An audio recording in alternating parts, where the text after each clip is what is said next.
स्वागत है दोस्तों आप सभी का फिर से एक बार ग्लोबल आउटलाइन में। तो जी हाँ, बिल्कुल यहाँ पर ताइवान स्ट्रेट के पास ना यूएसए की जो वारशिप है वो बिल्कुल भिड़ गई। एक्चुअली बिल्कुल चाइना के वारशिप के साथ हाल ही में 100 मीटर से बिल्कुल कम का अंतर रह गया था यहाँ पर इन दोनों के बीच में। और मैं आपको बताऊंगा कि जो यहाँ पर डायलॉग हुई है ना चाइना और यूएसए के बीच में, तो यहाँ पर उसके रिगार्डिंग यहाँ पर कई बड़ा खुलासा किया है चाइना ने इंडिया को लेकर भी। तो उसके रिगार्डिंग भी जानेंगे, तो सब जानेंगे इस वीडियो में कि आखिर में ना चाइना यूएसए के बीच में होके रहा है और चाइना इंडिया के बारे में क्या सोचता है। तो चलिए शुरू करते हैं। तो देखिए यहाँ पर ये न्यूज कि Chinese warship almost collide with US vessels in Taiwan strait. अब देखिए यहाँ पर ये बताया जा रहा है कि जो यहाँ पर पेट्रोलिंग कर रही थी ना यूएसए की वारशिप यहाँ पर ताइवान स्ट्रेट के आसपास कनाडा वारशिप के साथ, तो उसको ना कहीं काउंटर करने के लिए चाइना ने अपनी वारशिप उतारी। और देखिए चाइना ने क्या किया, अपनी वारशिप इतने क्लोज यहाँ पर लेके गई यूएसए के वारशिप के पास कि देखिए दोनों के बीच में ना आपस में एक भयानक टकराव हो सकता था। अब यहाँ पर कुछ ऐसी इमेजेस निकल कर आ रही है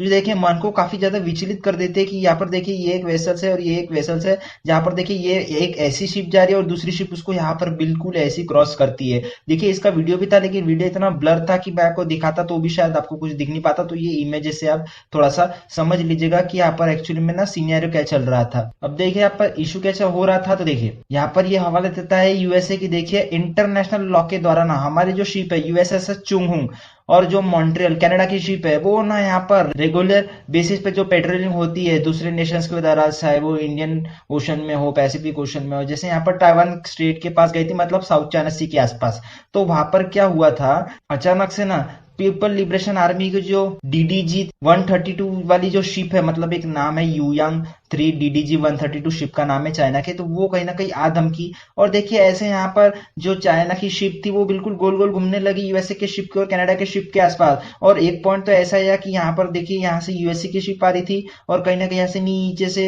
चाइना की शिप आ रही थी और यहाँ पर दोनों के बीच में एक कोलिजन होते होते बच गया। तो देखिए इस तरीके की जो हरकत है यहाँ पर चाइना ने की है, देखिए ये हरकत ना यहाँ पर नई नहीं है। और देखिए यहाँ पर ये कहता है कि यूएसए की अगर हमारी बोट की जो स्पीड है उसको हमने कम नहीं किया होता ना तो जाहिर सी बात है यहाँ पर टक्कर हो ही चुकी होती। अब देखिए ये यूएसए सच कहता है कि नहीं कहता है, क्योंकि देखिए अगर आप चाइना का पर्सपेक्टिव देखेंगे तो चाइना ये कहता है कि देखिए हम यहाँ पर रुक गए थे, यूएसए बिल्कुल नहीं रुका, और जहां पर हम पेट्रोलिंग कर रहे थे ना वहां पर यूएसए जानबूझकर आ गया था। अब यहाँ पर कौन सच है कौन झूठ इसका तो देखिए पता लगाना काफी ज्यादा मुश्किल होता है, क्योंकि दोनों जो कंट्रीज है यूएसए और चाइना वो अपना अपना तर्क रखने की कोशिश करते हैं यहाँ पर इंटरनेशनल मीडिया में। तो कुछ इस तरीके से यहाँ पे सिनेरियो हो। अब देखिए ये सिनेरियो ना नया नहीं है, क्योंकि देखिए ये शिप के साथ जो हुआ था यहाँ पर 5 महीने पहले मैंने आपको एक वीडियो बनाया था जहां पर देखिए चाइना का जो फाइटर जेट है वो यहाँ पर यूएस का जो सर्विलेंस पेन है उसके 6 मीटर, देखिए 6 मीटर के आसपास आ गया था। और यहाँ पर दृश्य इतने सही थे ना कि यहाँ पर यूएसए का पायलट जो वो चाइना के पायलट को आराम से हाय और बाय बोल सकता था, इतना क्लियर यहाँ पर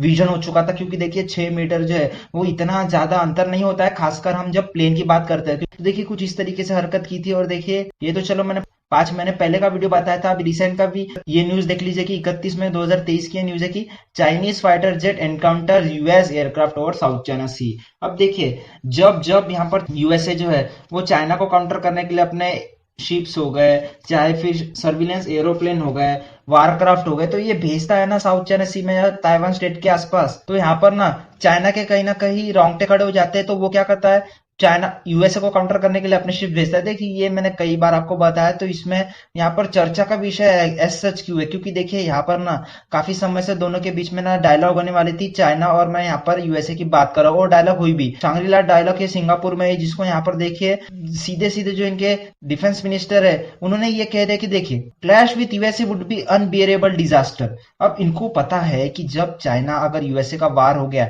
तो ये ना कोई भी झेल नहीं पाएगा। और देखिए बाकी नेशंस की अगर छोड़ दे तो यहाँ पर चाइना ही क्या इसको बिल्कुल झेल सकता है क्या, क्योंकि आप देख सकते हैं कि रशिया और यूक्रेन वार में रशिया के पास न्यूक्लियर वेपन होते हुए भी रशिया ने क्या ही कर लिया बताइए आप, कि यूक्रेन तो फिर भी लड़ ही रहा है ना। तो उस हिसाब से देखिए जब मेजर दो न्यूक्लियर कंट्री यहाँ पर भिड़ेंगे तो किस प्रकार से यहाँ पर डिजास्टर देखा जा सकता है। और ये चाइना के यहाँ पर डिफेंस मिनिस्टर इन्होंने खुद कहा है यहाँ पर ये सिंगापुर में जब इनकी डायलॉग हो रही थी, तो फिर भी ना यहाँ पर जब चाइना इतना एग्रेशन दिखाता है तो इसके पीछे एक्चुअली में होता क्या है ये किसी को भी नहीं पता। और देखिए चाइना को ना ये डर है कि यहाँ पर यूएसए जो है वो कहीं ना कहीं जो एशिया पैसिफिक में ना अपना नाटो ना ला ले, क्योंकि देखिए चाइना इस प्रकार से चिंतित है क्योंकि नाटो प्लस में, जी हाँ बिल्कुल, नाटो प्लस में इंडिया की एंट्री हो सकती है, क्योंकि देखिए नाटो प्लस में इंडिया को खुली चेतावनी दी है यूएसए ने कि देखिए आप आइए और नाटो प्लस ज्वाइन कीजिए। जिसके रिगार्डिंग देखिए चाइना काफी चिंतित है कि अगर यहाँ पर यूएसए और इंडिया की पार्टनरशिप हुई तो यहाँ पर चाइना क्या होगा,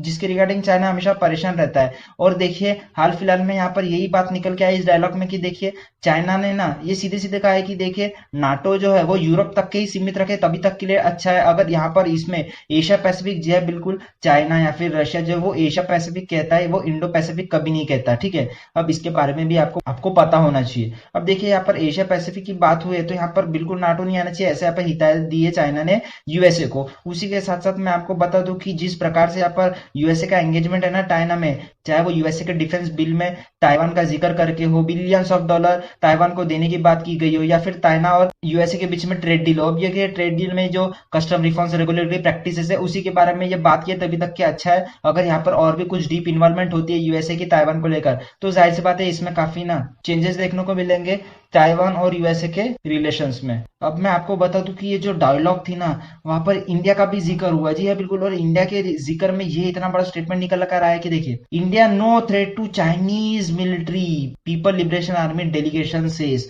तो उन्हें यहाँ पर ये खुल के बता दिया कि देखियो हमको कोई भी डर नहीं लगता इंडिया की आर्मी से, कि जो भी वो यहाँ पर करते हैं, चाहे वो देखिए जम्मू कश्मीर, अरुणाचल प्रदेश, उत्तराखंड या भी जहां पर भी जिस जिस जगह पे एलएसी लगती है हमारे मतलब बॉर्डर लगती है इंडिया चाइना की, तो वहां पर ना इंडिया की आर्मी चाइना की आर्मी का कुछ भी नहीं बिगाड़ सकती, ऐसी यहाँ पर बात की गई है। अब देखिए ये बात किस बेसिस पे की है चाइना ने, तो मैं आपको बता दूं कि देखिए यहाँ पर सीधे सीधे इन्होंने ये कहा गया है कि यहाँ पर India will not pose a security threat to China because it is still incapable of challenging Beijing. अब यहाँ पर इतना बड़ा इनकैपेबल यहाँ पे सीधा सीधा बोल दिया कि देखिए यहाँ पर इंडिया ना कुछ भी नहीं कर सकता यहाँ पर चाइना का, चाहे वो कुछ भी कर ले, चाहे वो S-400 क्यों ना डिप्लॉय कर दे यहाँ पर हिमालय के बॉर्डर पर, फिर भी यहाँ पर चाइना का जो है वो कुछ उखाड़ नहीं सकता, इस तरीके की बात की। अब देखिए और आप थोड़ा सा नीचे बढ़ते हैं तो यहाँ पर ये क्या कहता है कि India will still long way from catching up China's military specially in defence sector. अब देखिए इनका ये मानना है कि इंडिया को ना चाइना का जो सेटअप है, मतलब चाइना ने जो इंफ्रास्ट्रक्चर बिल्ड किया है, चाहे वो डिफेंस को लेकर हो, मैन्युफैक्चर हब को लेकर हो, और स्पेशली यहाँ पर अगर डिफेंस सेक्टर की बात की जाए तो चाइना का ये मानना है कि इंडिया को चाइना तक के पहुंचने के लिए ना यहाँ पर सालों लग जाएंगे, फिर भी यहाँ पर इंडिया जो है वो चाइना से पीछे ही रहेगा। उससे और हम थोड़ा सा आगे देखो तो ये कहता है कि यहाँ पर देखिए main point, India is unlikely to catch up China in coming decades because of its weak industrial infrastructure, while China has built complex and systematic defense industrial platform। ये इनका मानना है कि देखिए चाइना से अभी इंडिया काफी दूर दराज तक पीछे है और इनको कैचअप करने के लिए ही हमें काफी सालों लग जाएंगे, जबकि देखिए चाइना ने इतना सही इंफ्रास्ट्रक्चर बिल्ड किया है। और यहाँ पर आप देखोगे ना तो इन्होंने ये बात खुलकर कह दी है कि what you look at Indian military, weapon system, types of tanks, aircraft, warship, it is developed by Indian themselves। मतलब यहाँ पर क्वेश्चन मार्क उठाया जा रहा है चाइना के ऊपर से इंडिया को कि देखिए जो यहाँ पर इंडियन मिलिट्री इतना कहती है कि हमारे पास S-400 है, हमारे पास काफी बड़े बड़े वारशिप्स है, या फिर मैं कह सकता हूँ कि एयरक्राफ्ट है, क्या यहाँ पर ये खुद इंडिया ने बनाए हैं? जब देखो जब ये फ्रांस, यूके, यूएसए, रशिया से तो यहाँ पर डिफेंस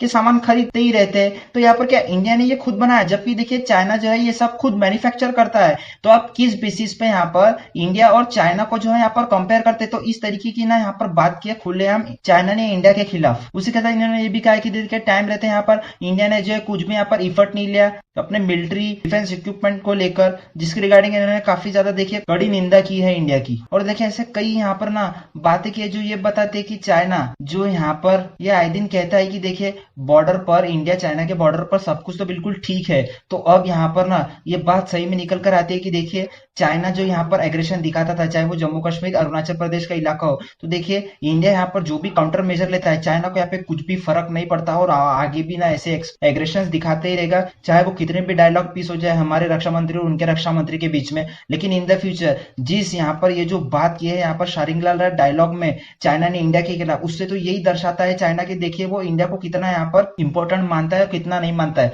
और चाहे हमारे वो डिफेंस सेक्टर की बात रह जाए तो देखिए वो भी हम जाहिर सी बात है पीछे। लेकिन आप देखिए कि रशिया यूक्रेन का वार का अगर मैं आपको एग्जांपल दूं तो देखिए यहाँ पर किसी ने सोचा भी नहीं होगा कि ये जो यूक्रेन और रशिया की वार है वो यहाँ पर आज का शायद से 468 दिन हो गए हैं यहाँ पर, लेकिन अभी तक के कुछ यहाँ पे रिजल्ट निकला नहीं है। जाहिर सी बात है रशिया ने कुछ यूक्रेन की टेरिटरीज बिल्कुल कब्जा ली है, लेकिन ऐसा जो यहाँ पर रशिया का सपना था कि हम देखिए 7 से 10 दिनों के बीच में पूरा यूक्रेन कब्जा लेंगे, वो आज भी यहाँ पर बिल्कुल धरा का धरा रह गया है। और रशिया यहाँ पर कई सालों के लिए ना यूक्रेन में बिल्कुल यूक्रेन युद्ध में लटक चुका है। तो उससे ना चाइना को सीख में ये मिलनी चाहिए कि देखिए चाहे वो चाइना ताइवान को लेकर हो या फिर चाइना इंडिया को लेकर हो, अगर यहाँ पर कुछ भी वार जैसी सिचुएशंस होती है तो ऐसा नहीं है कि चाइना वहां पर बिल्कुल अपना एक अपर हैंड रखेगा। बिल्कुल हम चाइना को अभी भी काउंटर नहीं कर पाए, चाहे वो चाइना का बजट हमसे 10 गुना ही बड़ा क्यों ना रह जाए, लेकिन फिर भी अभी समय आ गया है कि यहाँ पर हमारी जो इंडियन गवर्नमेंट है या फिर हमारा जो डिफेंस सिस्टम है उसको इंडिया आत्मनिर्भर करे या फिर उसको एक अलग ही स्तर पर लेके जाए।